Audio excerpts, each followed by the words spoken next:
I remember writing Hold Back the River and everybody at the label jumping for joy and thinking that they had a hit on their hands. James Bond! Hold back the river, let me look in your eyes. Hold back the river so high. I dreamt about being on those stages in front of all the people that my heroes were in front of. I remember this burning desire. I was dead certain that I wanted it more than everyone. Chaos and the Calm comes out, debuts at #1. That's crazy. And the winner is James Bond! Thank you so much, this is insane. Nobody could have made us understand it was going to be traumatic. Who I was on the Chaos and the Calm campaign, I needed to stop all of that for my soul and my mental health. Yeah, it's pretty fucking intense. Ed Sheeran invited me to open for him in football stadiums around Europe. And the bit I hate to admit, and I'm anxious to confess, is that life can take a toll on people. To be male and talk about your feelings, it was more about, can you suck it up though? It's all like an act. Would you do it all again? I'm really concerned about what happens next. So without further ado, I'm Stephen Bartlett, and this is The Diary of a CEO. I hope nobody's listening, but if you are, then please keep this to yourself.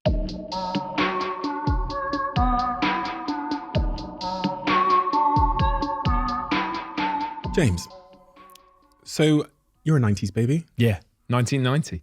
Same as me, 1992. Okay. What about those early years defined you?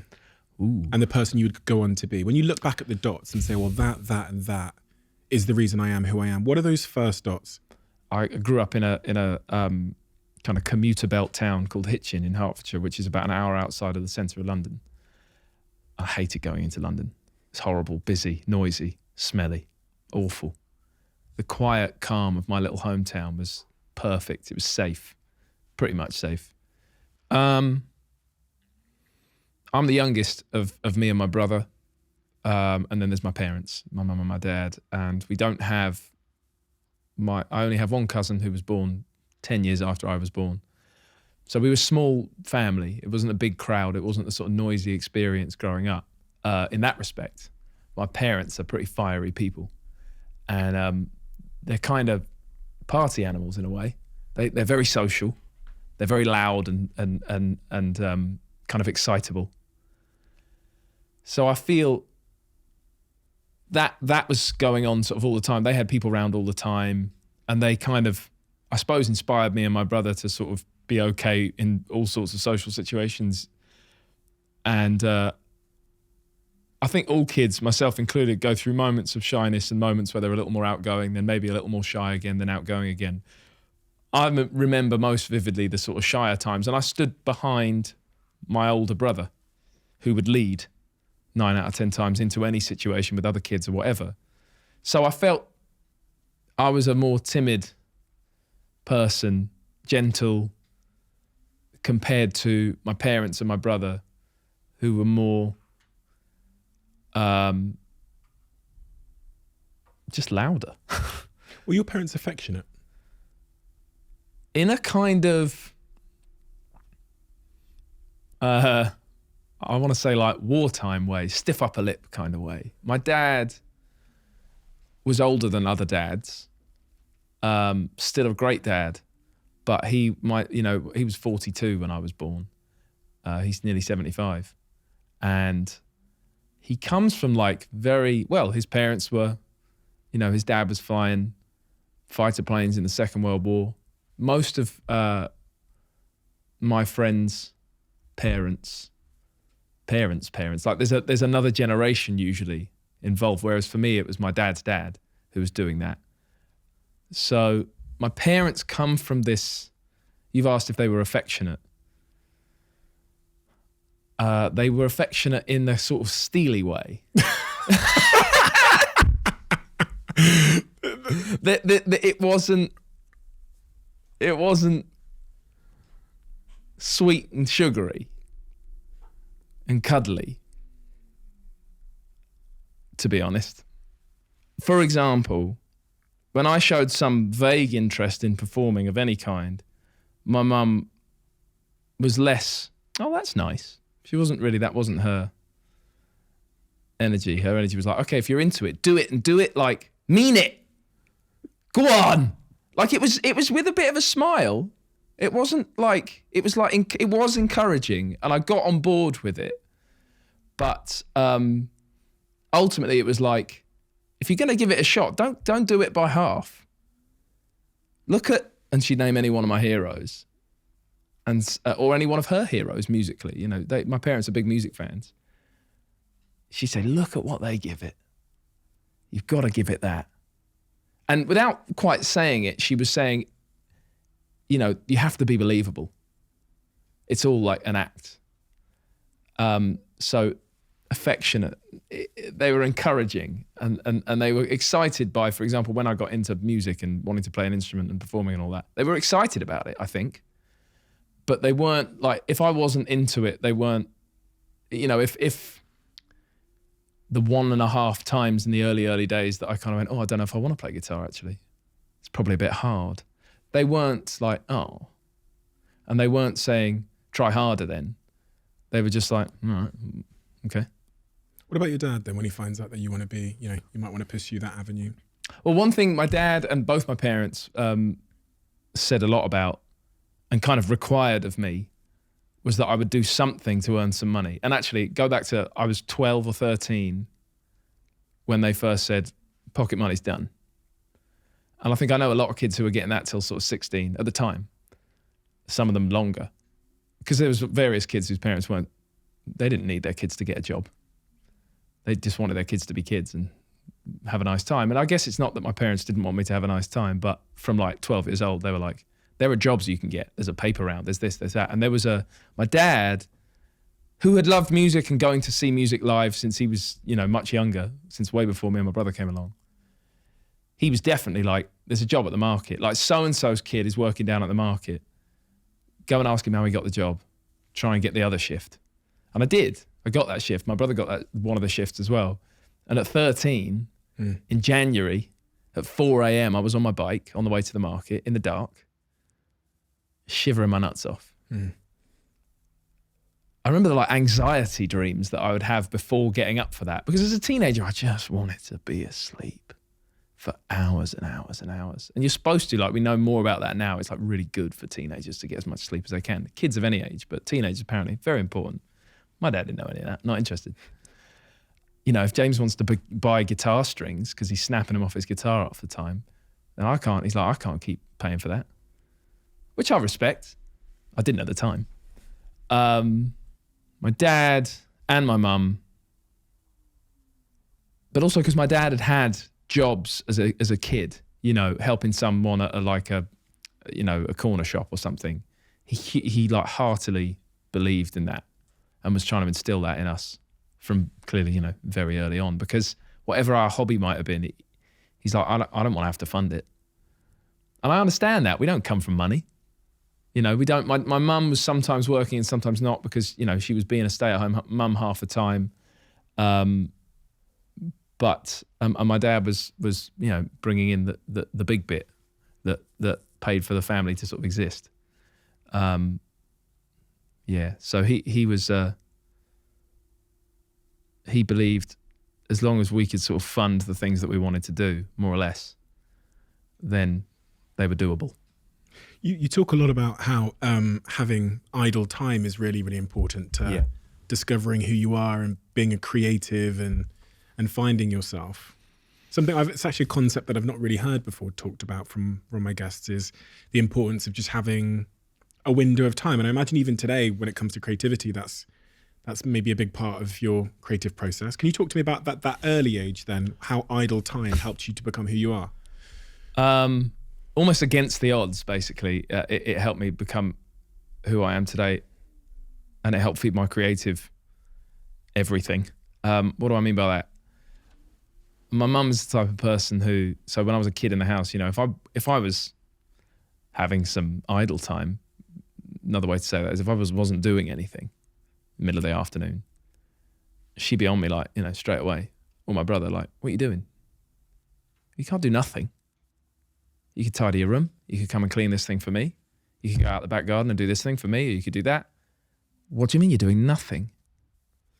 that's a vivid memory. And it's not like unfair. I respect it in certain ways, but I know at this point, someone who's sort of professionally kind of creative and, wound up in a position where I can sort of call that my job, that it's very important to be staring out the window. There was some quote, I can't remember who said it, and somebody told me it the other day, and I haven't got any sort of reference names for you, sorry, but a guy said... Just say it was Einstein. Einstein, perfect. Einstein's wife said to him, "What are you doing?" He was looking out the window. He said, "I'm working." And that was it. And it's perfect for a creative, that, because it's bang on. If I'm staring out the window into space, as the rest of us might say, then it just looks like I'm staring into space. But I'm probably having an idea for a song or a lyric or working something over in my head. I find it hard to say that stuff to you or anybody without worrying that I sound pretentious or like a bit of a dick. But I know that's the experience. When I was a kid, thinking about something I wanted to draw, whatever it may have been, and having some of this like idle time, like I say, my mum was like on me, like, no, that's not okay. So maybe that's why I'm sort of concerned even now that I look like a pretentious idiot. No, I have to say I completely agree, and it's logically it makes a ton of sense that you have to clear the mind to allow new ideas to arrive, and that every person that works in a business will know the best ideas don't come from a boardroom. They don't come when you're trying to think of them. They come when you go for a walk or you're in the shower. Yeah. All these places where you have that space. Yeah. So it makes perfect sense. I remember that David Gilmour in Pink Floyd said, every time I sit down, guitar in hand, to write a song in that really creative mood, I want to write a song, and it's going to be great. Nothing comes. And it is generally that way. So it's quickly, a long time ago, it quickly made me understand and sort of cherish the opportunity to sit around with the tools nearby and just exist and think and dream and play, by which I mean play guitar, play music, but just play. Creatives and just people generally, I think, have a lot of guilt associated with just sitting around, but it seems to be so incredibly imperative to creation. It's a huge, huge part of it. It's probably 95% of the reason why it ever works, if it ever works. 95% of it is about having, not watching a clock, there not being any sort of consequence. And I put hundreds of consequences on myself. We all do. But as soon as you do those things, the quality starts to sort of lessen. So yeah, it didn't help, that experience when I was a kid, of my mum sort of going, no. Keep yourself busy. Yeah, if you're not, it was almost, if I don't see you kind of playing and getting something from the playing, then you're not spending your time. You could be helping me. You could be doing this. You could be doing that. Is there some homework you haven't done? And yeah, there probably was like hundreds of bits of homework I hadn't done, but I was already so into trying to write a song or get better at playing the guitar or being creative in some other way that of course I was pushing the homework under the rug. But that, unfortunately, that even that small sort of pressure that I felt then has ended up as like so many, like you say, you've met so many creative people who feel that sort of guilt. It has heightened the sense of guilt. So it's a strange one to juggle. And I find myself fighting against it. And that's really inconvenient to what I'm trying to do as a passion and actually for a living suddenly. What insecurities did you have at that young age? I spend a lot of time talking about all of mine, but no, man. Ask someone about theirs. Insecurities. I had an insecurity. So in school, in like primary school, as a young kid, I was a fast runner. I was good at drawing and painting. I had a selection of things that I was good at, and like the talk in the classroom was that I was the best at running. I was one of the best at football. I was the best at drawing. And I'm not fully sure how, but that started quickly to really matter to me, to the point that as far as, what insecurities did I have? I think back about the worries that I had about, well, what if one day I'm not the fastest? And what if somebody draws something better than me? And I hate to admit that. I don't know why I felt those things. But I had an ambition and a drive that wanted to be really, really good at these things. And as a kid, I wanted to sort of be able to feel like I was the best at them. Why? Do you know why? I don't know. Well, I know it's dangerous territory is what I wanted to say. I know now as an adult that that's dangerous territory because there's enjoying things and being really good at them. And then there's a difference between that and whatever somebody decides is the best. Why? One theory as to why, one of my theories, I suppose, just as I think about it now, is that I could maybe then I could validate idle time. I think I really enjoyed, and to this day I really enjoy, having an endless amount of time and space to create. And I'll throw that thing about being the fastest runner sort of off the table for a minute because it doesn't really sort of relate to the context of the other things I loved then that have sort of fed through into my life now. Why did I worry about that stuff? But yeah, I wanted if I could say people think I'm really good at this, then I could have a reason for why I should be allowed any amount of time to focus on them. Yeah. And you could present that evidence to who? My parents, anybody trying to stop me doing it. A part of my conscience, because I have a conscience that feels guilty. I'm looking at the clock all the time. It made me a very punctual person. But I also look at the clock out of paranoia. How much time have we got? How much time have I got? And it shouldn't matter at all to creativity, that. But I find myself doing it all the time. You know, I have a baby now. We have a 9-month-old daughter and Ada. Ada. Some people do pronounce it Ada. Some people. Ada's much better, to be fair. I learned this, but Lucy took Ada out the other day, and because Lucy's the absolute greatest,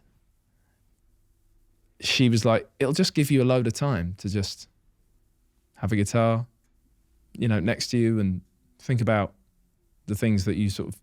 You see what I'm getting at? She just gave me, "Hey, you just do you for a bit." That's a gift. That was a incredibly generous, given now I know what it's like to be, you know, a first-time parent, and it takes a village. And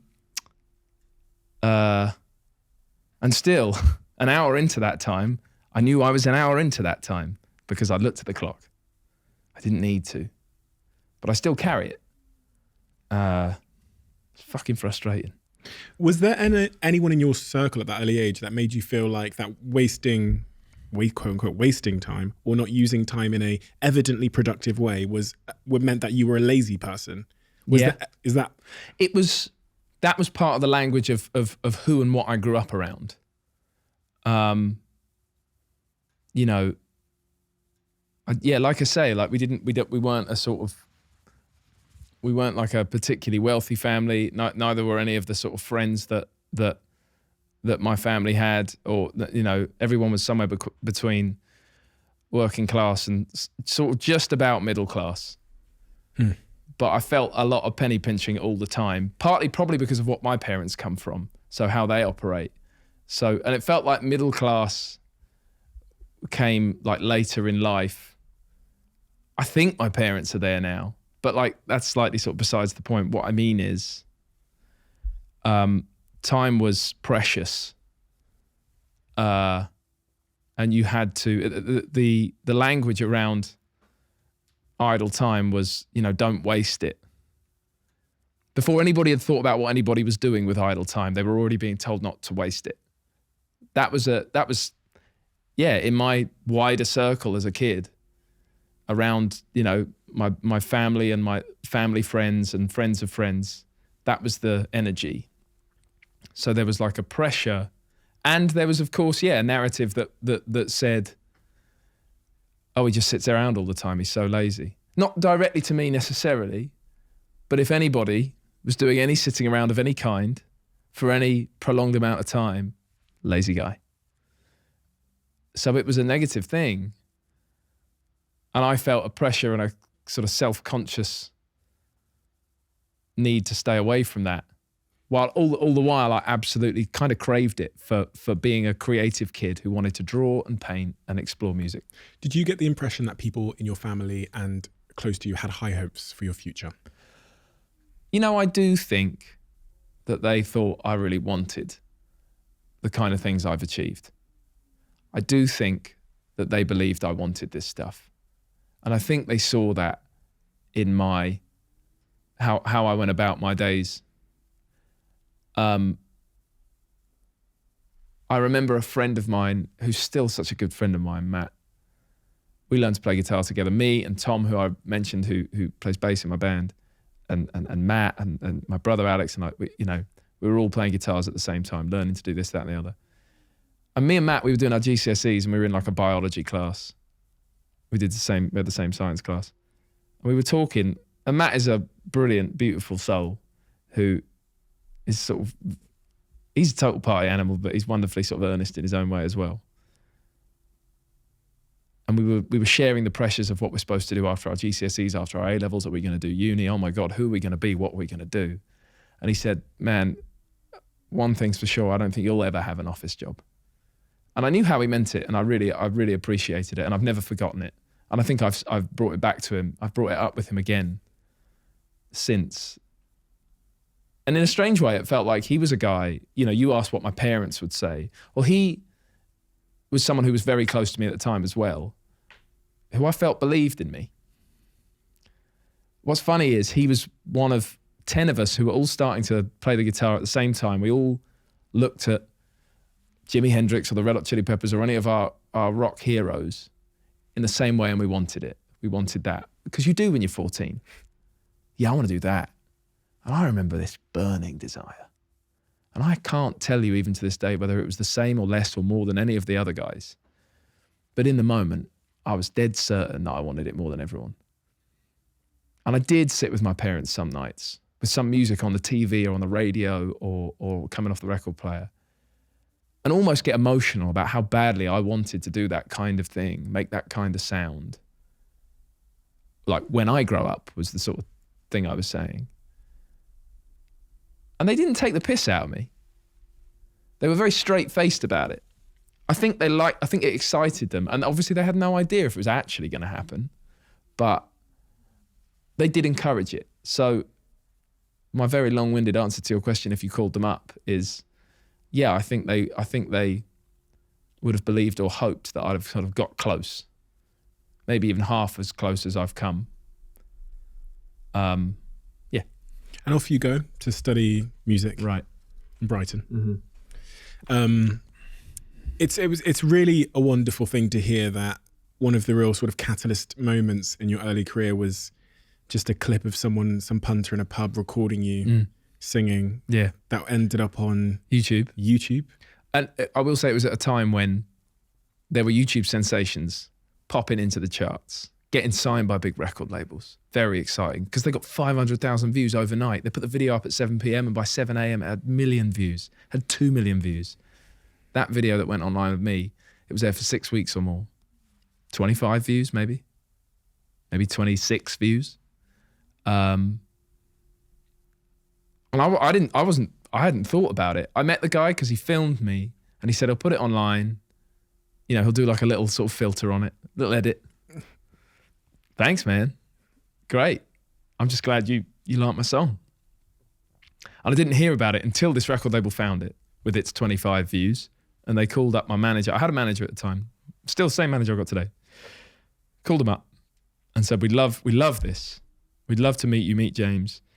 Can we fly you to New York? Which was that's where they were based, the record label. And it was just a very whirlwind, exciting experience just to go and meet these guys. They just wanted me to come and sit and sort of play for them like in the flesh. And so I did. And they went on to be the label that I sort of signed to after a second visit. And it was all very exciting, given that it feels like, that was one of 1 million open mic nights that I was performing at that time. Just rolling up, putting my name down, playing 3 songs, moving on to the next one. What has that taught you about knocking on doors and you never know which one's going to open. You know what I mean? Because as you say, people will look at that and go, oh, fucking so lucky, you know. But what has that told you about the nature of how life happens? And I guess it's taught me to use the idle time. My idle time in those years was long, empty evenings that I filled with finding open mic nights to hone my craft. It sounds a bit pretentious again, but it's exactly what I was doing. It's exactly what I was doing, and it's exactly what I'm doing at every gig I do today. The only difference is that there seems to be some people today who are actually there to see me, and they've done a bit of homework. They say they like my songs, and that's so flattering. But every single show I do to this day, I just want to be a bit better. I just want to deliver a slightly more effortless every time, more effortless, hopefully more moving and enjoyable experience for the people standing in front of me. Back then, it was 7 or 8, maybe 11 or 12 people smattered around a bar, privately trying to have a drink, probably after work, trying to catch up.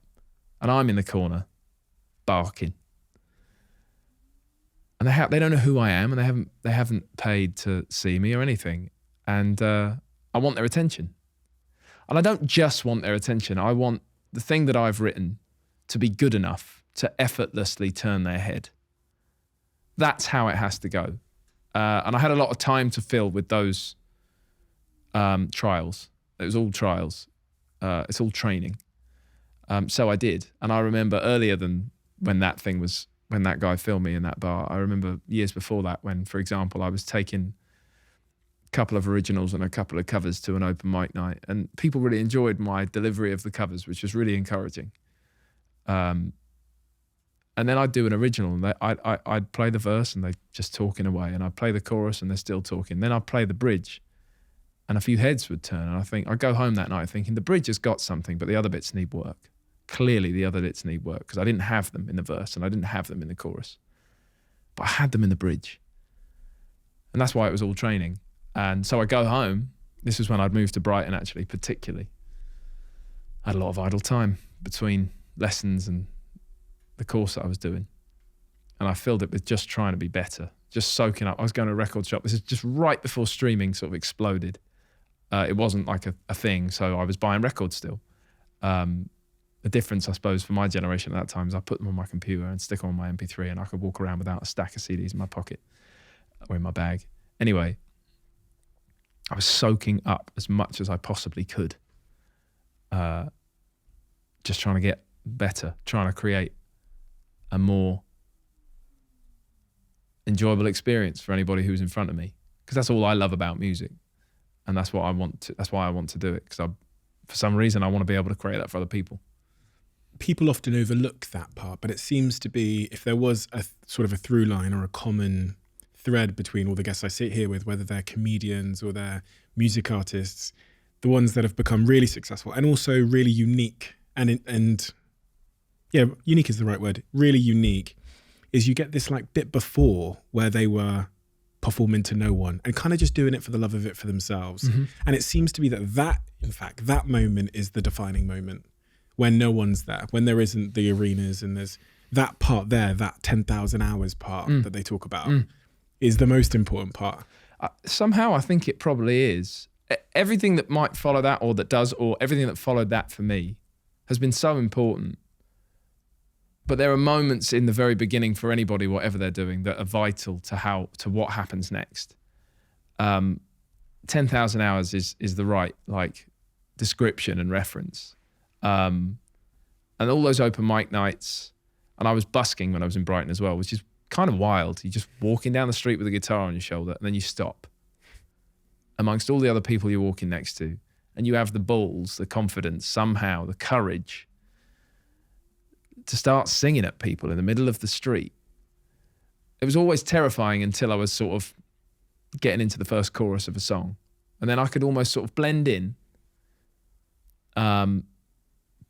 But give it some to try and catch some people. Anyway, those times, they are vital. It's about learning about what doesn't work. It's about sometimes, there's people who are like hell-bent on talking over you, and they've every right to.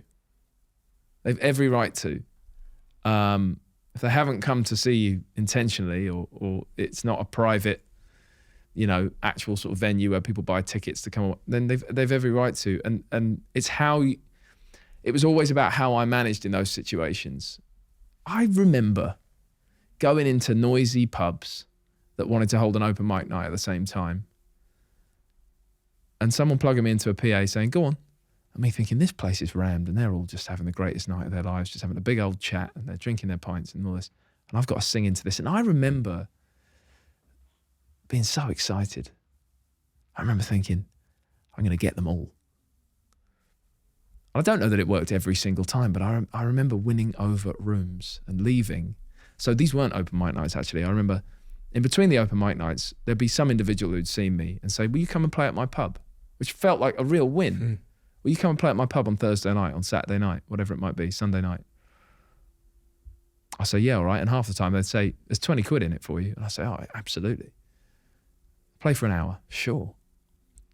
You could pay me nothing to play for 2 hours at that time and I'd have done it. I just wanted the opportunity, the stage, the microphone, the opportunity. And I remember, a couple of like really busy rooms full of people who had no idea who I was. And I remember you catch some eyes of people going, "Oh, here he is, another guy plugging in a guitar.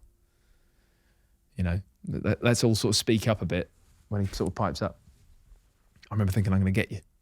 It's interesting. One of the really interesting things I was just thinking about as you're explaining that story is how the environment in which you started your career, in those pubs, noisy pubs, trying to, get people's attention, you described it as actually changing the music. You would go home and say, okay, the chorus held them, but this part didn't. Yeah. So the environment actually changed the creative, because you realized that attention, you learned very early that attention is the thing. We'll all listen to a good song, Yeah.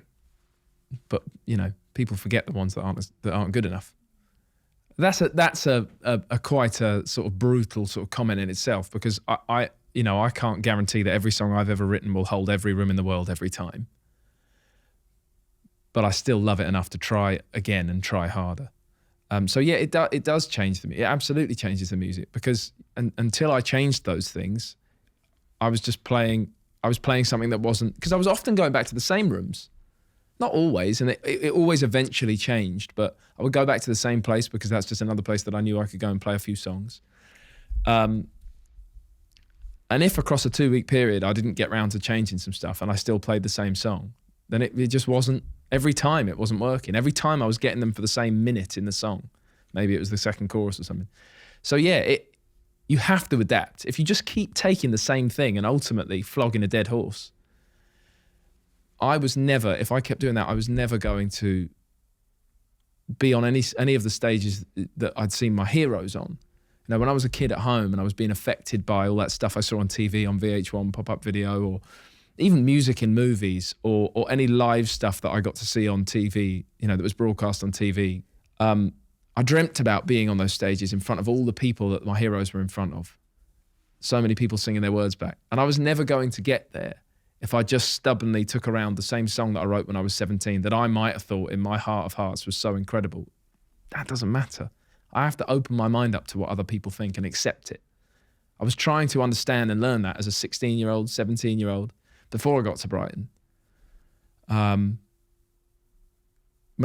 we were, me and my brother and Tom, we were in a band as 13, 14-year-olds, and then we were in another one as 15, 16-year-olds, and 16, 17, and to 18, and to 19, then I left. The bands kept changing. I just said another one and another one.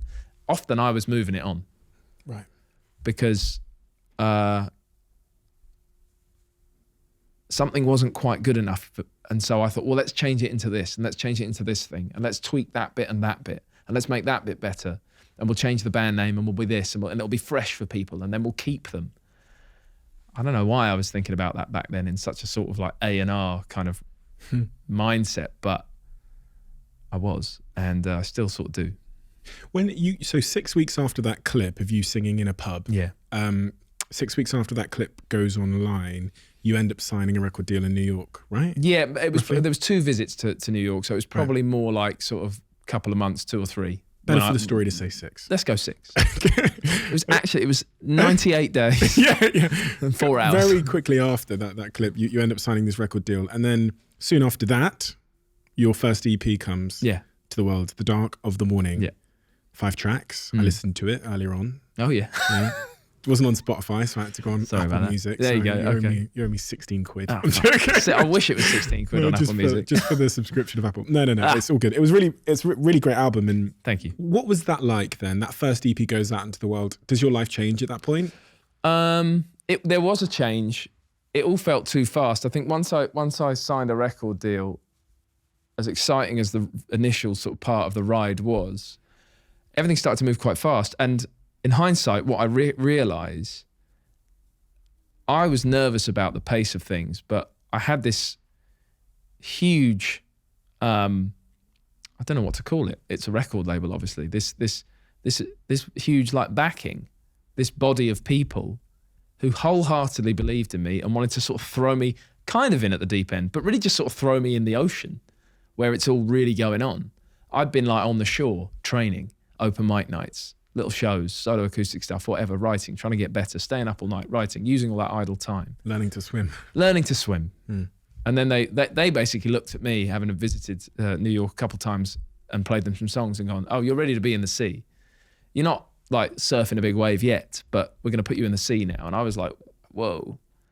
So it was fast, but within a year, you've got a headline, sold out UK tour. Yeah, there was, and you know, on the one hand, yes. On the other hand, it was rooms full of sort of 50 to 100 people, but they were all there to see me for the first time ever. They'd all bought a ticket because somehow they'd found my music. They'd found the EP, which again, like because of where streaming was at, it didn't go straight onto Spotify and Apple and all that stuff. There was some like SoundCloud-like thing. It wasn't even SoundCloud that it went onto where people had to go and find it. And they think they had a choice maybe to pay if they wanted to, which is kind of sweet. Like Bandcamp days. Kind of, yeah. But it wasn't even Bandcamp. I mean, I don't know. I wasn't there yet. But so I had those songs, and they were like, let's record. There was like a couple of months between recording that EP and releasing it. It felt very fast and it was exciting, but yeah, I'd been in this training mentality which I was doing kind of at my own pace. I was trying to do it all the time. I was constantly sort of training, as I say, but I didn't appreciate there would kind of be an end to that in a way. In another respect, I'm sort of still training, but at that time with what was going on, it was like, no, we're going to step up a gear now. And there's a few more people involved and they're going to push you onto bigger stages, literally and metaphorically. So I didn't feel fully ready for it, and I'm kind of glad. I don't think you're supposed to ever be completely ready for any of these things. Things move even faster from then on, right? Because your second EP comes out, Let It Go, and then your album comes out in the same year. The album was March 2015. Okay, the EP was it says same 6 months. It was just 2014 into 2015, and Let It Go had come out towards the end of the summer before, and then the album in 2015, and I remember Let It Go as a song. I loved the song. I've never known really, I can't write a song and say, that's a hit, guys. That's just not, I don't do that. I've tried, but it's not really sort of my calling to be able to do that.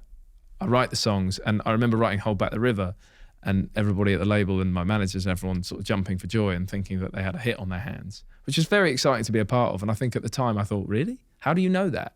And then they did their thing. They went to work and they got that song around the world. And I got that song around the world, I suppose, as well. And it kind of took off. But Let It Go was an interesting moment because I remember doing lots of different festivals in America and all around the world.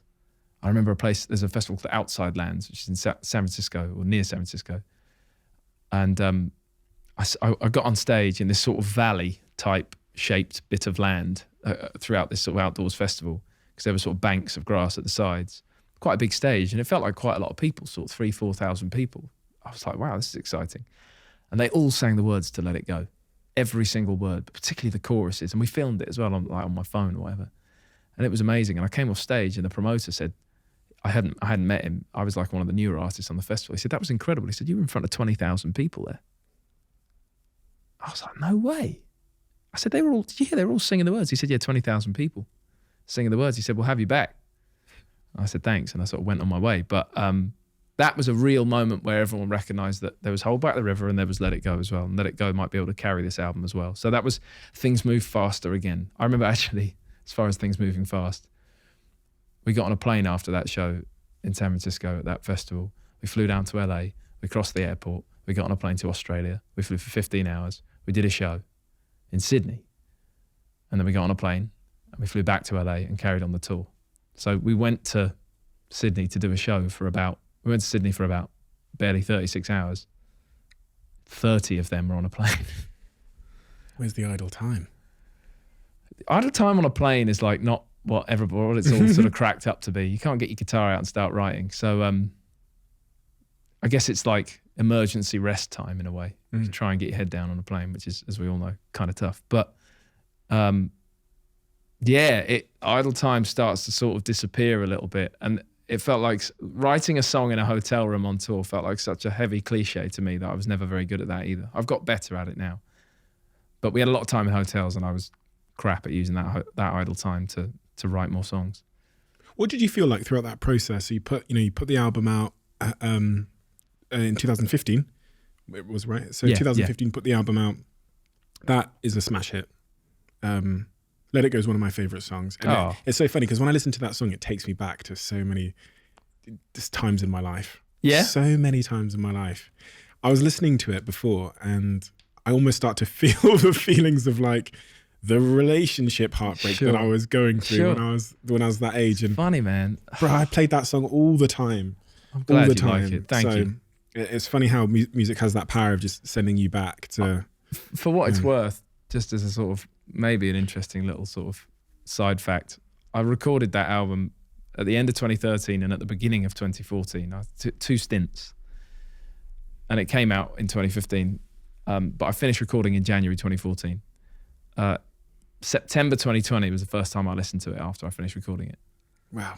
I played those songs so much and I had the time of my life, but like I didn't, it's going to have something to do with the bit of perfectionist in me, and we all have a bit of that, but like so much sort of pressure and hype felt heaped onto that first release for me, that first big album release, that I couldn't listen to it. And I still don't really. I mean, I suppose typically I don't spend my time listening to my music once it's out. I have to do so much listening as we're finishing the productions and the mixing. And then once it's out, it's less for me. It's so much for the fans. But the frenzy around that music on the first album, in a way, and I don't resent anything or anyone here, but it stopped me listening to it. I was playing those songs every day somewhere in the world, live. And I didn't feel a need or a desire to listen to it at all. So it was interesting 6-7 years later listening sort of for the first time. And for the first time listening and going, this is decent. This is okay. Work harder though, keep trying. That's really the other voice that sort of rings in my ears. Chaos and the Calm comes out. Debuts in #1. That's crazy. Yeah. Wow. The things that sort of does to you emotionally and psychologically. And that it's a little bit of a trauma in its way, actually. This not to sort of drop names, that's not really my style, but I was at a show, a great artist called Maggie Rogers, who is just fantastic. I know Maggie and I'm a big fan at the same time. And I was watching this show with Sam Smith and Niall from One Direction. 3 of us are watching the show in LA, and it's like her debut album show, and she's had a really great reception, particularly in America, but in various corners of the world as well. And it's a party. It's like a big event. It's really fun, and that she's playing a great show. And Sam said she's about to go on a roller coaster ride, and it will involve trauma, and it is trauma, he said, and we know all about it. Each one of us 3, he was talking to me and Niall, he said, we know what that's like, and he said we know that nothing could have prepared us for it, and that nobody could have made us understand it was going to be traumatic in a way beforehand. And we see it now with Maggie, and we're fans of hers, and we're so excited, and you can't communicate that to someone. And because I use the word trauma, it's good and bad. And again, I wouldn't change a thing, and I don't think Sam would, or Niall, or Maggie. I don't think any of them would change a thing about their ascents that they went through. But you just said to me, Chaos and the Calm debut album went straight to #1. It did, and it was amazing. And I'm still trying to work it out to this day. you know, when I talk about sort of trauma, because it really affects and changes someone's life and changed my life. And I love so much about what happened, and I would love to experience that again. But also it changed so much about me and my life, and I'm still trying to work that out. Does any of that make sense? All of it makes sense. Cool. The part of the trauma that changed you, what is that part? Ooh. Great expectations follow. That's difficult. And I thought my duty was to come with something brand new again, second album, third album. And I'm having a great time. I've just put out my third album, and I can't believe I even get to say that. It went in, it was number 4. It's a top 5 album. Not everybody gets to say that about their third album. So I'm so grateful for the reaction. I really am. And yet there's a part of me that, you know, spent such a long time promoting that first album after it came out that, you know, I would like to create that exact same experience again for different music that I've made. That is easier said than done every single time. The chances of anyone getting a number 1 album at any time, there's only one number 1 spot, you know? Me, as a lover of so much music, with so many influences and inspirations, different artists, records, songs, I put a handful of those into, at the end of the day, I put a handful of those into my first album, what inspired it, you know? And then that created me as an artist. And I arrived, you know, the shock of the new on my debut album, and a bunch of people around the world said, yeah, I'll buy that. Literally and metaphorically, I'll buy that. I'm into that. And I represented something to them. I can't believe that. To this day, I can't believe I represented something to them that they were willing to sort of buy into and want to share and kind of agree with and feel the words and the melodies in their way. And then another album. It's time for another album. It was about showing a different side to myself. And I appreciate now, in the fullness of time, with the greatest perspective, or with greater perspective, years after my second album release, that only I am in my head. Nobody else is. So it was interesting who received the second album, who of all the people that got on board for the release of my first album and followed my music and me as an artist. Some of them came for the second album. Some of them, I guess, kind of went, oh, it's not the same thing, so I'll just sort of come back when maybe it's, I can't sort of speak for people. But my expectation naively was that I could do the same thing again by surprising people with something they hadn't had before, because they hadn't had my debut album before. And it didn't quite go the way I hoped it would go. As I say that, I don't want to sound ungrateful, because I had so many people around the world really love my second album. And I'm so grateful for those people. It peaked at number 2 in the album charts. Right? Yeah, I really cannot complain in the slightest. And when the one above it is it's a soundtrack to a movie, it was The Greatest Showman, that just reigned supreme for so long in 2018 at the top of the charts. There was various number of other artists who didn't, unfortunately, sort of beat that soundtrack either. So they all kind of went to number 2 as well. But it did. It peaked at number 2. People loved it. And they're still telling me that they do. And I'm, you know, there's a real sort of a clash between my gratitude towards all of that reception and the other part of my brain that I suppose bought into the hype of my first album and wanted the same frenzy. In hindsight now, if you could go back and you could just move the order of things, you know what I'm going to say, right? If you could just move the order of things, would you maybe put, you know, Electric Light first? Oh, good. I don't know. Because then that would have managed the expectations, right? Yeah, the expectations is always the curse of happiness. It's always the killer of everything. Because if I told you when you were whatever age that your album would peak at number 2 in the album charts, you'd be over the fucking moon. I would leap. Yeah, I would leap. I'd jump for joy. Yeah, definitely. Leap there, nice little plug. Sorry, that's awful. Can we go again on that? I would jump for joy. I did not mean that. Sorry. But would you move the order of things? Honestly. No.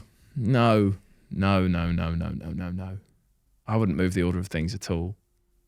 Because the psychological difficulty comes from purely the fact that you have to almost compete with your own success, right? Yes, it does, but it was all my choice at the end of the day.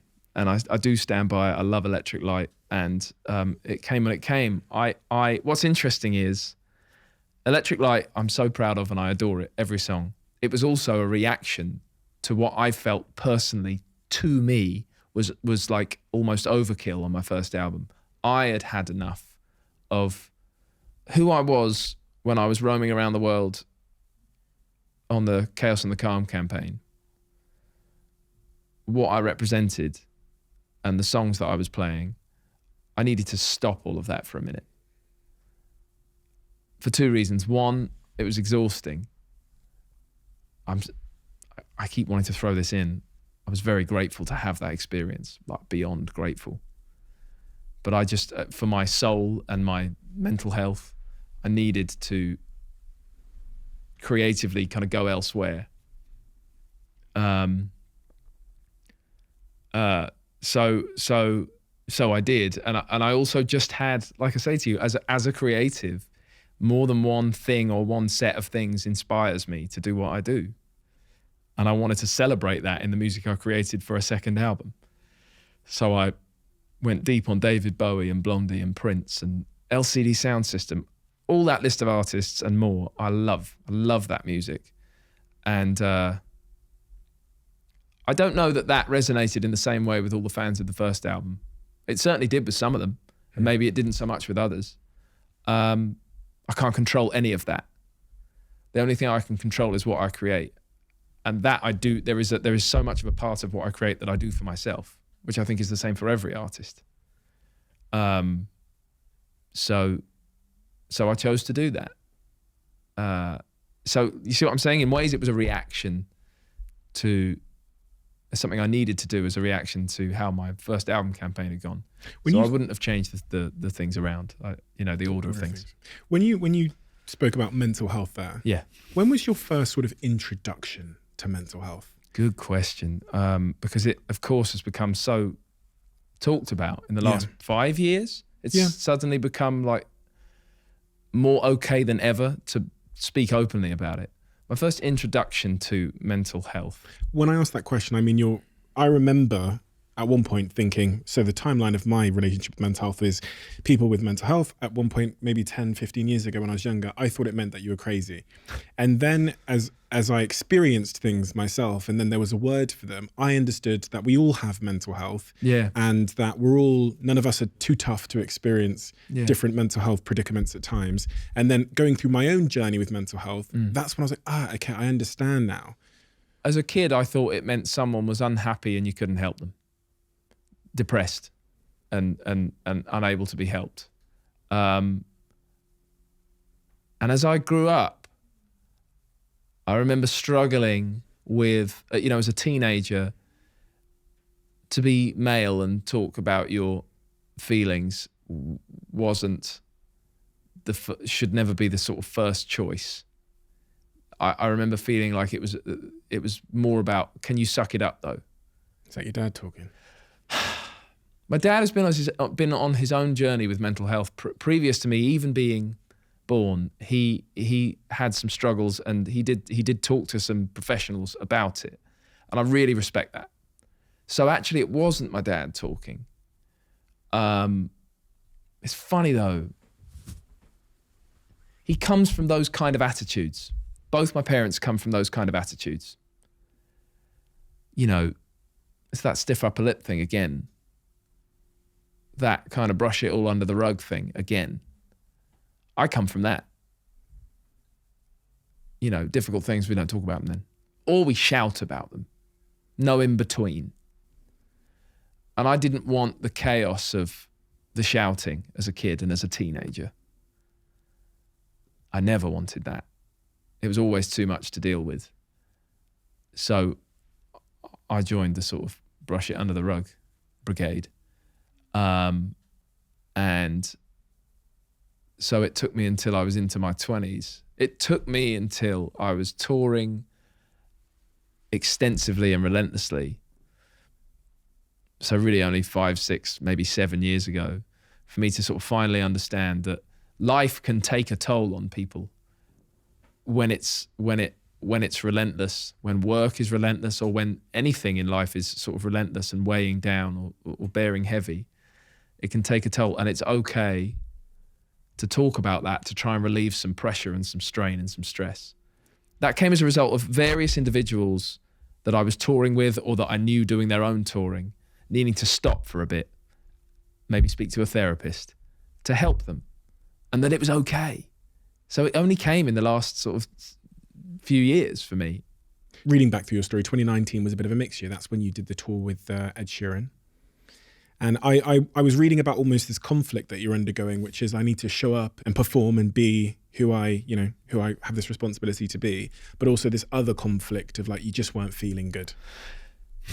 Yeah. I sort of have encountered various sort of people, fans, or not, or people I work with, or people interviewing me or whatever, who, and this is ultimately like really quite flattering. They think I'm, I don't know how to put it other than like bigger than I feel I am as an artist. I don't know if I agree with them. And so I felt like an imposter syndrome essentially in that time. On the one hand, I'm being, it's really disproportionate and probably unhealthy when I think, okay, Ed Sheeran has invited me to open for him in football stadiums around Europe for 3 months. There's 80,000 people every night. Wow. And the bit I hate to admit, and I'm anxious to confess, is that there's a voice in my head saying, why aren't you doing the stadiums? You call myself all sorts of names. Why isn't it your show? Come on. I feel ridiculous saying that. I also just feel it's a little embarrassing because I'm doing good. And I don't want to sort of get ahead of my station, or I don't want to seem like big-headed, but I tell you, I am very ambitious and driven. Everybody is, I understand that, and I am in my way. And so I do want those kind of rewards of selling out such an enormous venue, and so many, and so often, in the way that Ed's an example. And also I will say that he was kind enough to have me on that tour as the main support act who would go on right before him. There was three of us most of the time, opener, second opener, me, the third opener, and then him. And it was pretty wonderful and exciting to find that in almost every stadium it was a third of that crowd, which rounds out at approximately 20 or 30,000 people singing all the words to my songs, which was just, again, I was very thankful in that moment that he brought me in front of such big crowds, because it was exciting to see that my music was still reaching, and it stopped my ambitions and my drive feeling silly. The bit I was a little bit confused about there is, you're saying you felt like an imposter in those moments, but the voice is saying, so I would expect the voice in your head to be saying, why are you here? But the voice in your head is saying, why aren't you at the top of the bill? Why isn't it your show? Why don't you have your own stadium show? Or, even a, arena show or whatever it may be. Why are your crowds not bigger yet, James? Gosh, that's such an insidious thought, isn't it? Because if you're James Bay big and you still have that voice whispering about that, fuck me. Yeah, it's pretty fucking intense, and I appreciate that, like, it's probably a bit cruel. Cruel is a good word. It's just it's a standard issue, I suppose. It's a sort of, it's a standards issue. It's, I'm holding myself to a standard that might be unrealistic, but then I'm so driven and I feel so driven and ambitious to achieve those kinds of things that I can't shake that voice. Where's that voice coming from? Deep inside. Deep inside, because it's sort of a voice I recognize from various chapters of my life. It's, on the one hand, I was too sort of timid and uninterested in drinking and partying as a teenager to sort of go out and get amongst it. On the other hand, that voice was talking to me back then, saying, don't waste your time doing that, James. Get better at songwriting, get better at singing, get better at playing guitar. Get to the point where it's you're able to confidently play well and make it look effortless. Get to that point, and then then maybe we can have a night off. Well, you got to that point, and I'm still working. In my mind. Is there not a bit of a fear in terms of, listen, if I'm playing in a big arena, there's 20,000 people, they're all singing the words back to me, and I still have that voice whispering inside my head saying, this is not enough, or you've not achieved enough, then that voice will always be there regardless of the height or how high up the ladder you are. I think so. I think, therefore, trying to kind of come to terms with it is one of my big exercises at the moment. Because it's holding your happiness hostage, right? Kind of. Yes. And I know that it's winding up my managers, for example, who I have a very close and long-standing relationship with, people I cherish. And they're saying, James, like, mate, you've got to sort of rein that in. You've got to try and find a way to rein that in because it's okay. More okay than I'm able to realize half the time. So, and I don't want to jeopardize my relationship with them or all sorts of people. I'm working out, therefore, that I can potentially control some of the unhappiness and make my life better and easier as a result. I'm just trying to tame the various voices. What do those voices say today? They say, some of them say, well, it's very nice to be here. You've been invited to talk on this podcast that's had so many exciting guests. Some of those voices say, yeah, they had someone pull out, so they've got you last minute because there was someone exciting who clearly, you're a backup. You're just a backup. You're just somebody who they thought, oh, all right, I guess there's a voice that's quite extensive in those kind of details and sort of takes me apart a little bit. So it's versions of that one voice, and it's versions of that other voice that are speaking often in my head, and that's what they're saying. All of these voices, they have adverse consequences. Some of those consequences are positive. In the light of the world, they turn into drive and motivation or perfectionism, right, which end up producing really wonderful art. Obviously, some of the consequences of those voices can be very, personally, as it relates to your happiness, detrimental. Right. Talk to me first about, because I want to talk about the positives that those voices have, the manifestation on that side. But talk to me about the negative, detrimental impact of having those voices. The longer I sort of exist with these voices, the negative ones, the more they can have an effect, unfortunately, a negative effect. The more that they can sort of, they can stop me going out into the world and doing certain things. The more they can get into my head and sort of inhibit my ability to sort of speak to you in a free-flowing way, for example, or go to a party I've been invited to by an artist I might know, or by somebody whose work I might admire. I'm being sort of hypothetical in that respect, but it could very much sort of that could be a reality. And the benefits of coming and speaking to you, and the benefits of going to some party or whatever, are just that those are the things that colour life, and that's just a good thing. But sometimes the voices get so loud that I don't go and do these things, and my life remains kind of grey, just personally and privately, and that's not helpful to when I get that idle time back in the moments that I do, because all the things that colour life feed wonderfully in most of my experience into that idle time, whether I do create something or not. So they are an obstacle, they are a barrier.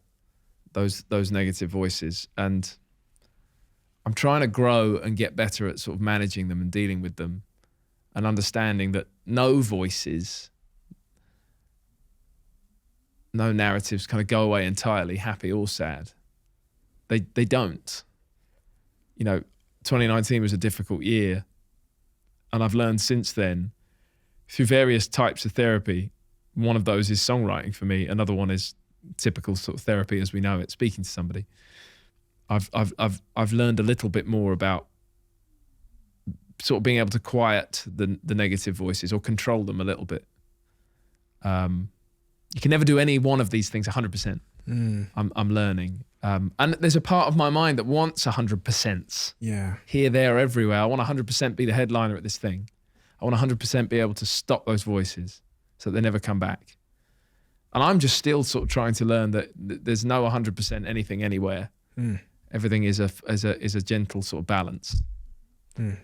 That's a really liberating thought, though, because there's so many people that are still struggling with things after many decades, and that will beat themselves up because it's still there. Yeah. And I actually had this conversation this weekend. I think this weekend, yeah. It was on Saturday morning with my girlfriend, where I said, one of the things I've come to learn from doing this podcast and just my own sort of early traumas is that we shouldn't hold ourselves to the standard of completely ridding ourselves of our trauma or insecurities. It's really about diminishing the power they have over you to the point that your decision making can be made through another set of stories. Yes. So like with relationships, I had a lot of traumas. So I still have those, and I still think to some degree a relationship is prison, maybe 40% now. It's still there. But the 60% is like, you're being an idiot, fucking get on with it. And it's 60 rather than it's less, 60. you know. So it makes the decision. But so yeah, perspective, trying to sort of gather a better and a broader perspective on your present circumstance or whatever, or me on my present sort of circumstance, trying to sort of get the full context certainly helps the negative voices quieten down a little bit. In 2019, you said you described it as feeling like you were drowning. Yeah, and that was definitely had a lot to do with the negative voices and feeling like they were all getting way too loud and way too much and way too overpowering, and it could feel at times like I was sort of drowning in those. And there was such a stark contrast between the walking on stage with the big sort of smile and the grand gestures and the performance, because that's a real spike in the day. It's a real high. It's wonderful, and it's a real process, and I know it to the point that a lot of it is sort of like muscle memory. I'm in the moment, no question. I'm in the moment. I'm very present, but I know how to do all sorts of things on stage, and I know I'm good at them, and I've done them for 35 minutes and I'm off stage and the voices are back. I'm walking down the steps from the stage and the voices are back in there. Saying what? Saying could have been better, saying they're just waiting for Ed Sheeran on that tour. So, which they were, granted, but like, they'd take even something like that was okay. You know, it's okay that, you know, it's very exciting and flattering and humbling that I've been invited to open on that tour. And that's what it is. But the voices were turning those things around on me and saying, and using them as a reason to tell me I wasn't good enough. What has therapy taught you about that? Those voices? Well, the things I've just said, really. Therapy's taught me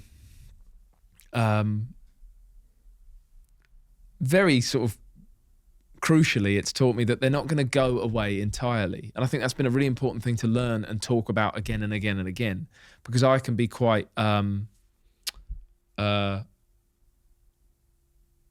can't think of the word, but I would absolutely like to work out what the ingredients, what the recipe is to get them to go away forever. I'd like to know what it is and use it and be done with it and never hear from them again. And so therapy's teaching me still that that's not the process. The process is about talking with them and asking them, hey, you know, reasoning with myself, reasoning with them, bringing in more context, bringing in a broader perspective, and then asking myself, you know, are these voices right, honestly? Because in the worst moments, I'm saying, yeah, you're absolutely right to all these voices, and I'm not good enough. In 2019, when you feel like you're drowning, what are the symptoms of that? That's a good question, a hard one to answer.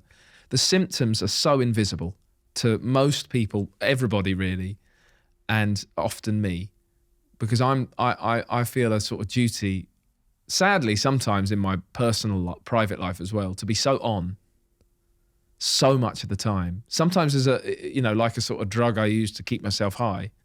It feels like that, because that means that I don't have to feel the sort of despair. Again, like when I go back to my parents, my family, my home life, they had lots of people around, very social people.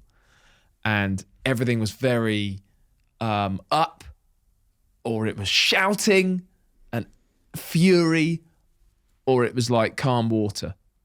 There was no in between.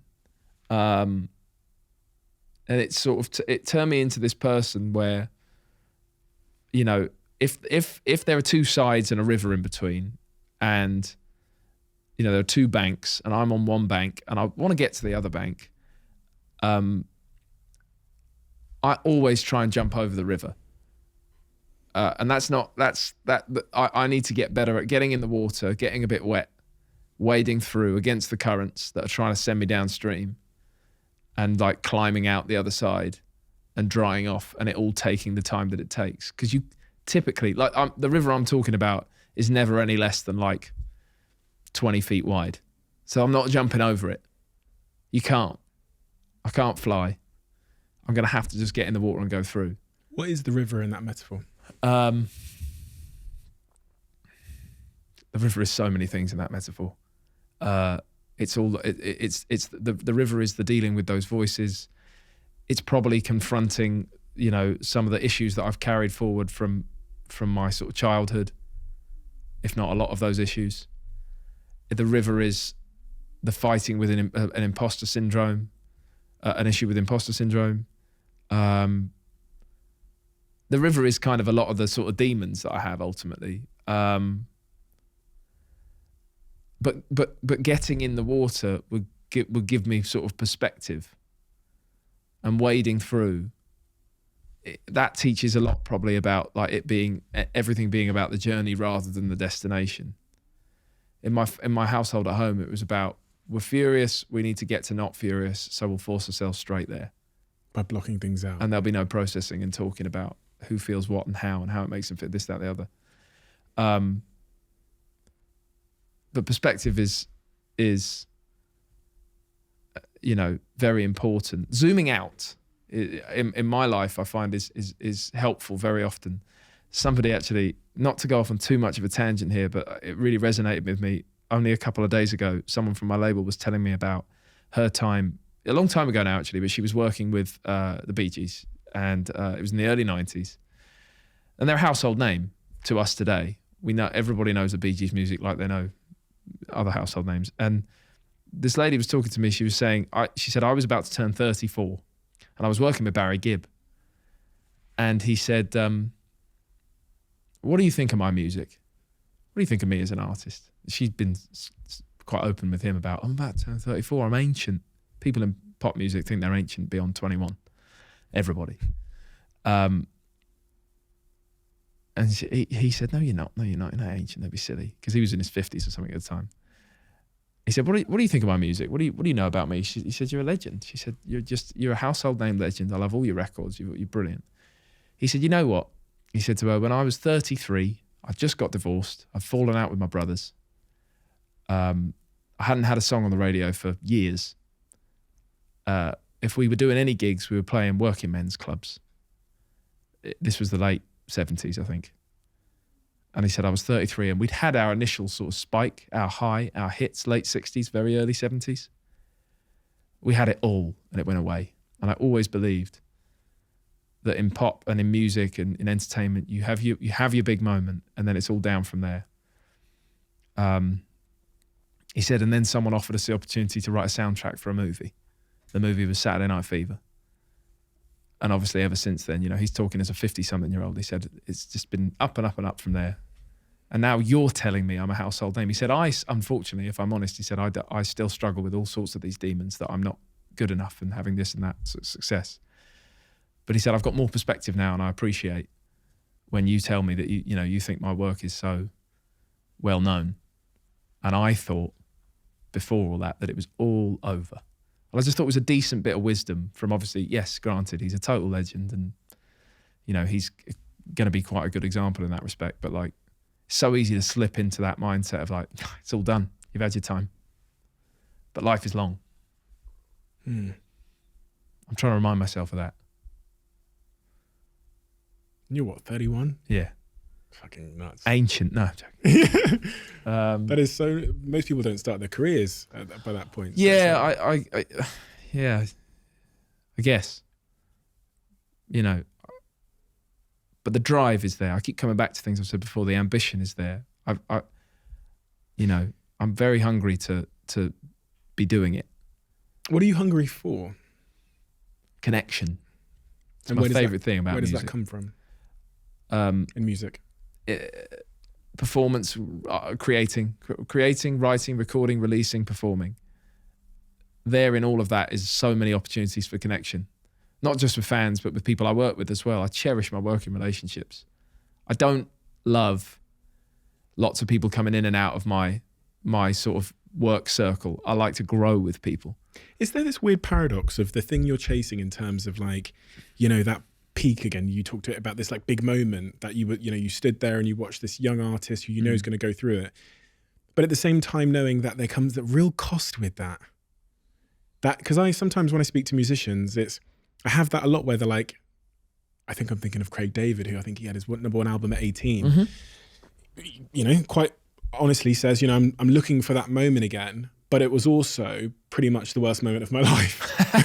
It's funny, man. Yeah, and it does come back to that when I referenced Trauma and Maggie's concert and Sam, what he was saying. And it's funny how that works. But we see there are some real 1 in a millioners who might have 2, 3, 4 consecutive peaks.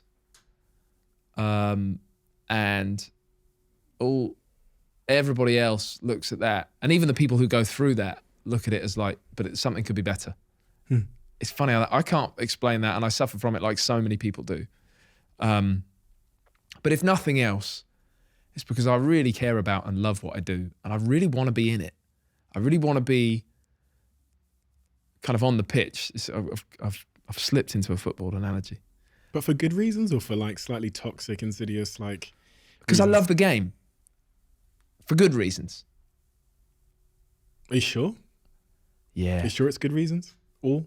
Yeah. I'm talking about the accolades here, though, because number one is just a comparative measure. So, and actually, I'm the same. I'm playing devil's advocate for the sake of conversation. No, that's fair. And number one is just a comparative measure. There's nothing inherently special about it, other than you were better than someone else. I can't just quickly on that. I can't tell you how many times people I work with have sort of like, and me as well. We've gone, wow, a Grammy would be great, wouldn't it?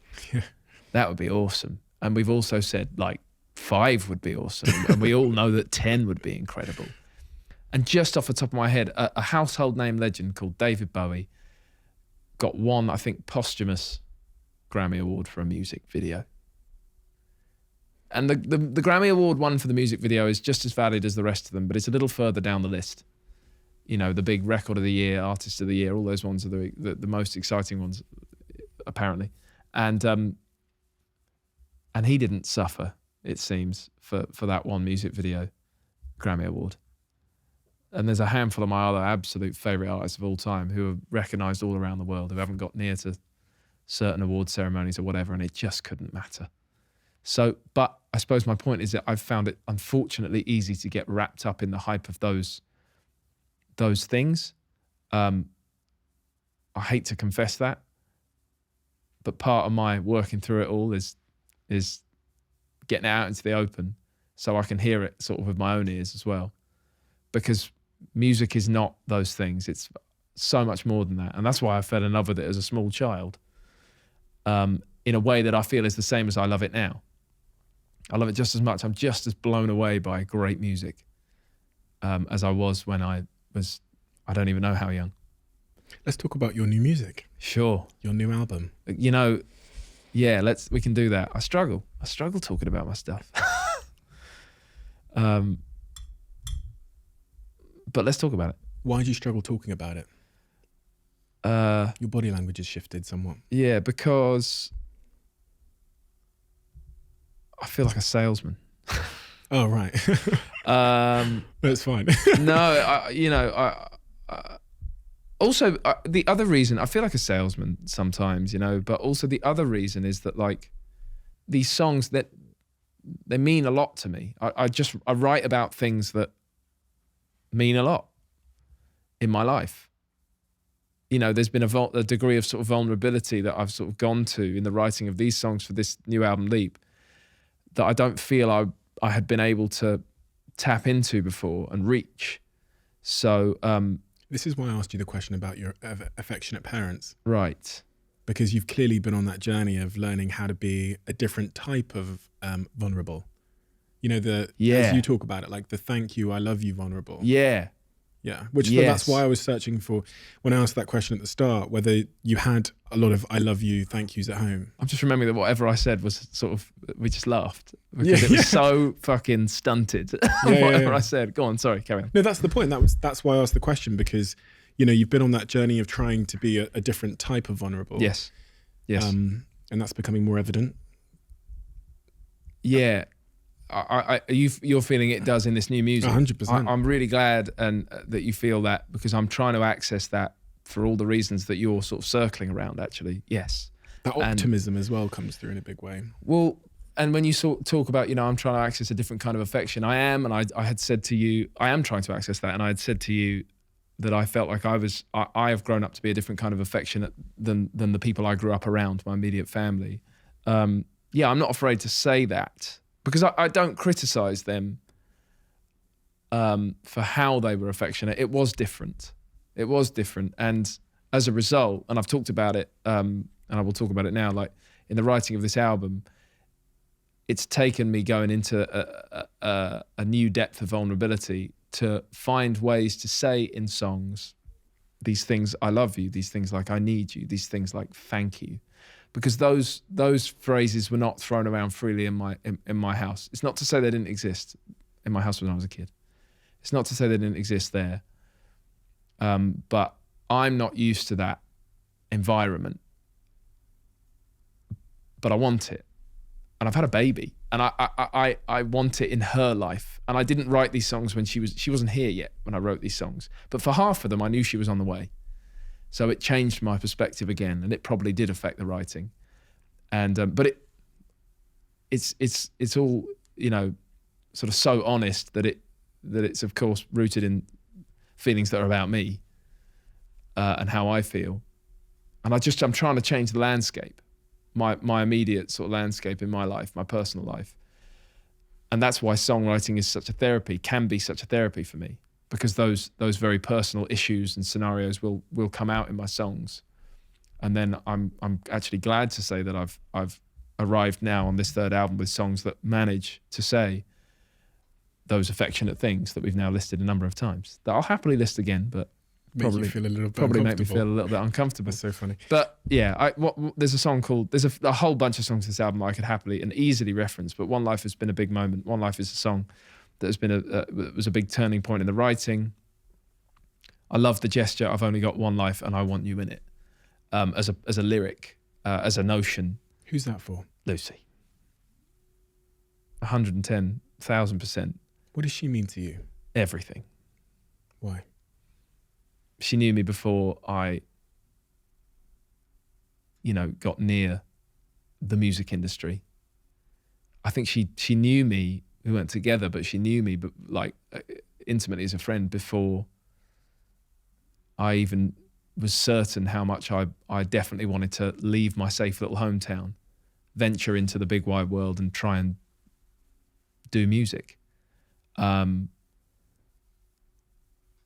she's wanted to sort of stick with me ever since. And there were many years when we had no idea where it was going or if it was going anywhere, and we're still not certain. We still live every day like it could all be gone tomorrow. And you know, as a result, in the healthiest way I can possibly express, I feel like I need her. She's got the most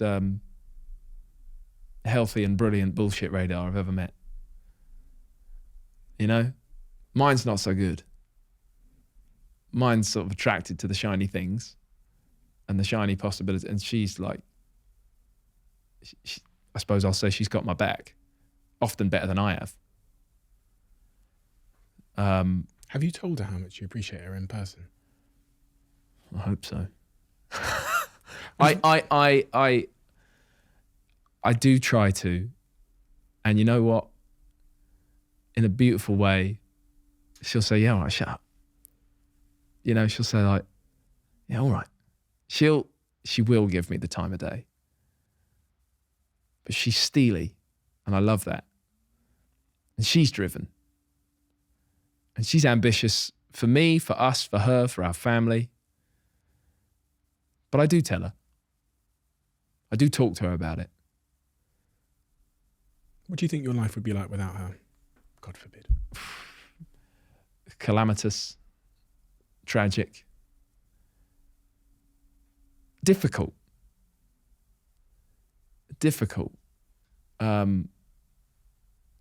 She sort of helps tame my kind of wild emotions. She absolutely she knows them so well, and I mean, I think it's important to say, like, and I do the same for her. She knows how to let them kind of run wild and free, but she knows how to sort of sharpen my focus when I'm struggling to do it for myself. Yeah. She's quite vital. And I'm very okay with saying that. We've been on a journey, man. We really have. And I can't, we continue to get to be on one, and that's just so important to me. It's a beautiful balance. It's a beautiful balance. It's a beautiful thing to hear. I mean, you've known this person since you were, what, 17? I've known her since I was 15. 15? You Yeah. got together when you were 17? So you've been together some, 13, 14 years now? Yeah. That's one hell of an achievement. And especially because you often hear that those earlier relationships, when you really are changing and figuring out who you are the hardest to ever hold on to, because it's kind of like, the analogy I always think of is almost like two parallel lines, but at the start of our lives, these parallel lines are like, the variance in terms of the direction that they can go in is so far. You can become a completely different person in your 20s. Yes. And when you're 14, you don't know who the fuck you are. Yes. You're fitting in. And Correct. so to survive all of those chapters, it's amazing. I can't explain it fully. It feels like a wonderful sort of coincidence sometimes that here we are all falling through life. And our paths have never veered too far away from each other's.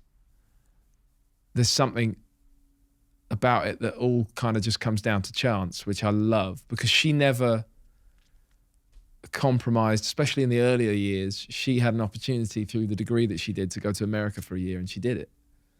And we decided to sort of hold on to each other in that time. I didn't get to go, but we sort of said we'd be together and just sort of see you on the other side, sort of thing. But that's where chance goes out the window, because that's True. hard work. True. And this is some with the sort of soulmate analogy, which can sometimes be a little bit dangerous. It can. I was asked if I believe in soulmates the other day, and I didn't know what to say. Yeah, because like yes and no, right? Like because we yes, but I suppose as I look back in a sort of pragmatic kind of fashion, at that moment when she went away, it was such a big, scary, big, wide world moment for her, and I went into my first year living away from Hitchin, my hometown. First time ever that I was like on my own, doing my shopping for myself, or like, paying the rent for myself. And to check in with each other every other day when the time difference allowed on Skype or whatever it was, or a very expensive text message, was so critical to us feeling all right. And all anybody's ever trying to do, whatever age they are, is just feel all right. She helps me do that, did back then and still does. And I know I do the same for her. She's like a sort of anchor. And, the rest of me is sort of floating around in a stormy sea. How much did that go into this album, Leap? How much of those feelings towards her and that new sort of ability to be a little bit more vulnerable? More than ever before. I've been very honest in all of my lyrics that I've sort of ever written, really, but vulnerability requires me to, being vulnerable in my sort of lyric writing, requires me to kind of be more direct and open up and be more open and talk about what I'm talking about in the songs. So much of what she means to me went into this album in a more vulnerable and more direct way than it ever had before. And we were actually at a point, I felt like it was overdue in a way, because our choice together has been, in the last nearly 10 years, where people have known about me in some capacity, in some public capacity, and I've gone around the world and sold tickets to shows and released music and all of this stuff and been on TV a bit or whatever. Our choice together has been to keep our private life quite private. But then there was a moment where it felt like she didn't exist. And that was just awful. It felt like that we were living a lie.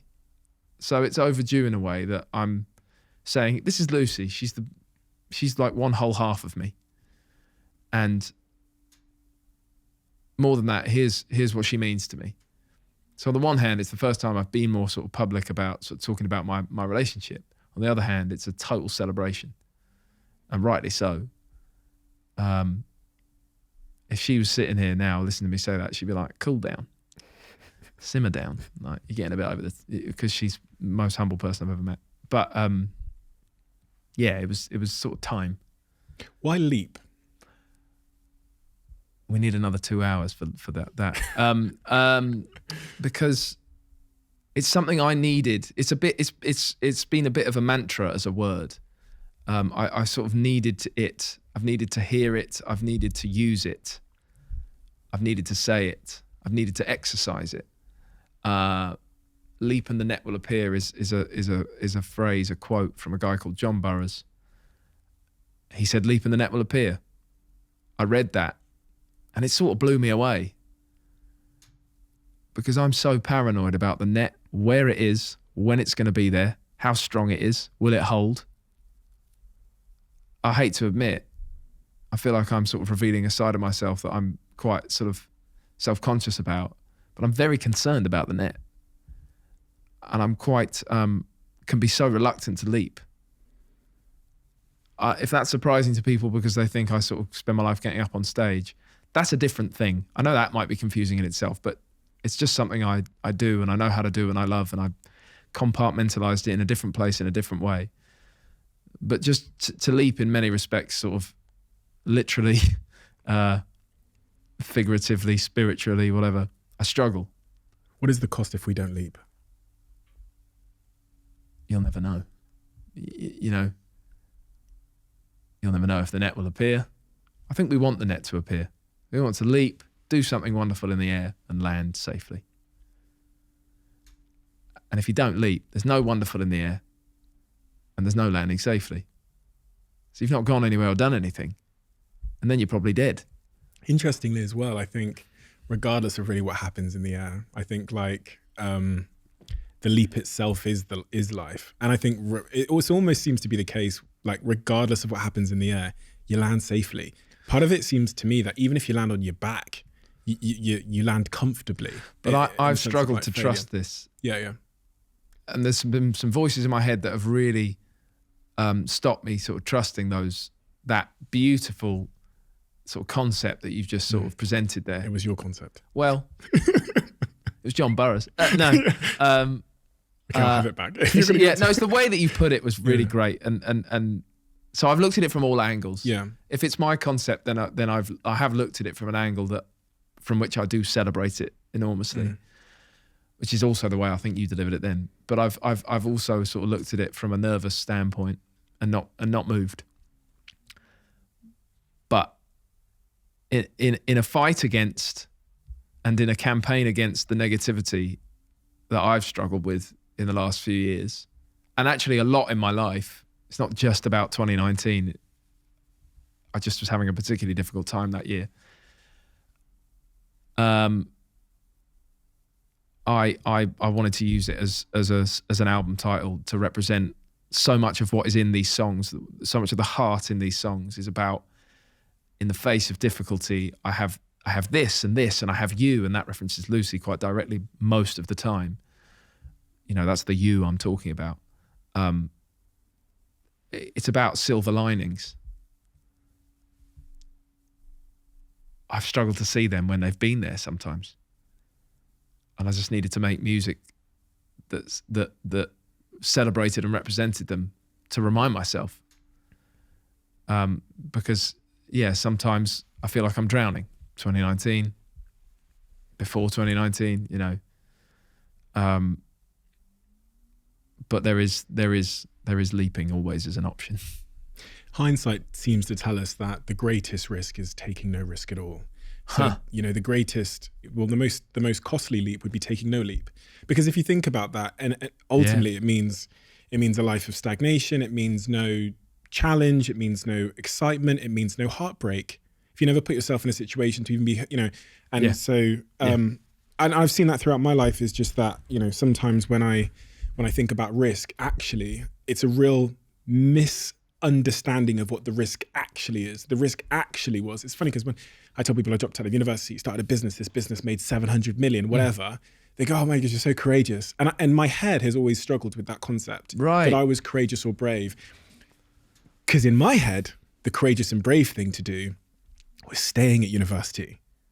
Right. That was the risk. The risk was staying and potentially ending up in a life that wasn't for me. The cowardice thing to do was leaving and going for it. That was the coward approach. So I think sometimes if you like really like analyze, you know, and sort of kind of swap the order around, you can be a bit more empowered. You throw a bunch more perspective at it. Yeah, exactly. And sort of life context and it's the life context. People don't realize that they're going to die someday. You know what I mean? And I think about that a lot. I have a sound timer. I don't know if it's behind me today. It's worth reminding. Is that it in the bottom corner? Bottom left? Yes, that's why it's there. I'm looking at that guy. Yeah, because that's the only way you can really see time. Yeah. I think humans struggle with finality and infinity. The two concepts that something can end and that it can last forever. We really don't think we're going to die. Right. We've heard about it. It's a story. I've seen a couple of other people do it. Yeah. Yeah. But when you think about the things you're consuming your mind with, the concerns, the procrastination, this is not someone who thinks they're going to die. Right. You know, that there's a timer. So this, we think we got time to procrastinate. Yeah. but no, it's very true. It's worth reminding ourselves once in a while. Just turning it over. Yeah. And oh shit, I gotta go and leap. You know, I gotta go and do something. I gotta go and, you know, take a risk. Or else I risk nothing being my day to day. Yeah, that's sort of dangerous and I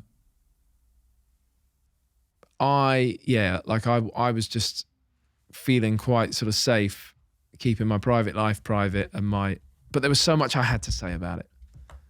I keep my private life private and my you know, trying to sort of say, you know what my public life is, people who are interested, and that's that. When, I suppose I'll use this word, the most wonderful way to go about it was to share in the way that I have today with you, but also by celebrating one of the greatest things in my life that will always sort of change and evolve and has done for the time that Lucy and I have been together. So it doesn't sort of set something in stone that I can't then, you know, explore sort of sharing or, you know,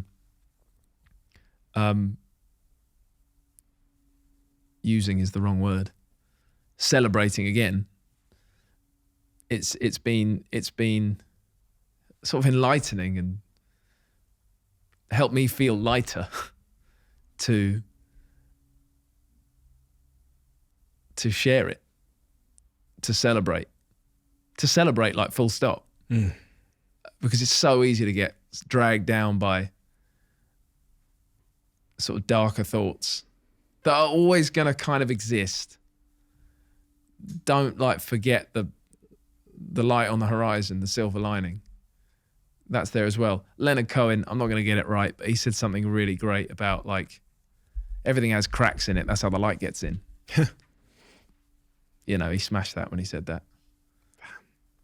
Wish I'd said that. Same. I am so excited to announce our new sponsor for this podcast, and that is Blue Jeans by Verizon. For any of you that aren't already familiar with Blue Jeans, they are a video conferencing and collaboration tool who offer an immersive communication experience that drives pretty unparalleled employee and customer engagement experiences. Me and all of my teams across all of my portfolio companies switched over to Blue Jeans a couple of months ago, and we have not looked back. The best thing for us has been the totally frictionless experience. No glitching, no sound issues, no delays, or any of those things that usually make virtual meetings really, really frustrating.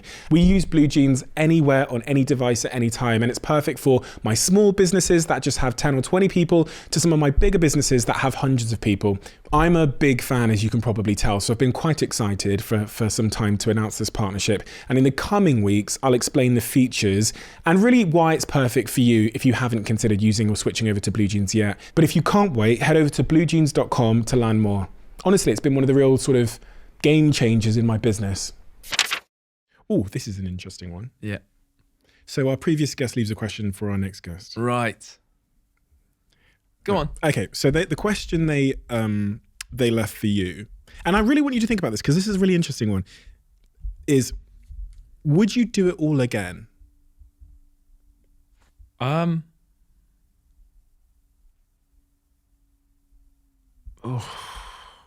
are you battling with that? Because it's like there's consequences with how I ask it. I want to say yes. I want to say I'd do it all again because it was fucking brilliant. I wouldn't do it all again. So much of it was brilliant. But there's a caveat to my answer. I would do it all again if you let me, if I wasn't going to waste the time I have going forward. Like, can I just go back in time, do it all again and come back to this moment and then carry on from here as I was? Do you see what I mean? I got you. I don't want to fill the next 10 years with doing the last 10 again. Okay. So, but that's... It's like some Doctor Who shit. Yeah. Well, it would be. You'd have to go through and experience it again. So the next period of your life would be the same thing again, I'm guessing from the question. Okay, this is what we don't know. So, because my answer, the reason I say no is because I wouldn't enjoy doing it all again because you've done it. Like, I personally wouldn't get the same... Oh my God! Wow! Oh, Yeah. See, I was thinking I didn't know that it was. I'd been through it before. The old Men in Black. Men in Black. Yeah. Yeah. Right. So otherwise, I'm answering the same as you. Okay. Interesting. There's a sort of fantastical fantasy world within which I would do it again, where I was just doing it, but before I said that, I thought, well, no, I'm really excited about what happens next. What happens next? I don't know, and that's what keeps it exciting. That's also what makes me sort of, fight with all these voices. But it's also what makes it exciting. Well, James, you are a person who is particularly enjoyable to talk to. Oh, thanks, man. And I think... Likewise. Very much likewise. Thank you. Evidence of that comes, when you're looking at those music videos and they're giving you a little bit more depth, and you are the person to try and search out the depth from a very, very young age. You're clearly someone that wants to go a little bit deeper. And that makes you a man of my own heart because this is what I do in my spare times, probably to the detriment of, casual social situations. But your new music is testament of everything you've said today. It's evidence that you have unlocked a new sort of, I almost saw it as like a wall falling and like something wonderful flowing out of it that hadn't been there before. Thanks, man. I think people who listen to Leap are gonna feel this conversation, but they're also gonna feel this new side of you that's created art that feels much more relatable because it's much more well-rounded, if that makes sense. Thank you. It really, those are incredibly kind words, and I appreciate them. And I'm a bit blown away so that you feel that towards the music. So I'll hold on to that for sure. Thank you. Thank you. I had a few words to say about one of my sponsors on this podcast. My girlfriend came upstairs yesterday when I was having a shower, and she said to me that she tried the Huel protein shake, which lives on my fridge over there.